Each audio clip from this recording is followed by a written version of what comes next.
இப்போ பாஜக ரெண்டா பிளவுபட போகுது அப்படின்றாங்களே, அது உண்மை நினைக்கிறீங்களா? பாஜக பிளவுபடாதுங்க, இன்னும் ஸ்ட்ராங்கா தான் இருக்குதுங்க.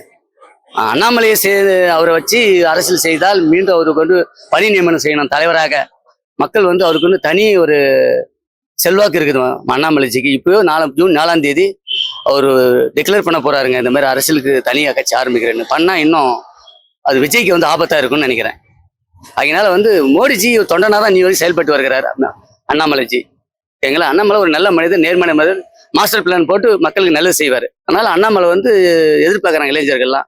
விஜய் எப்படி எதிர்பார்த்து அவருக்கு வந்து வாக்கு சேகரித்து அவர் வெற்றி பெற வச்சாங்களோ அதே மாதிரி அண்ணாமலைஜிக்கும் ஒரு மக்கள் இருக்கிறாங்கன்னு சொல்ல வரேன்.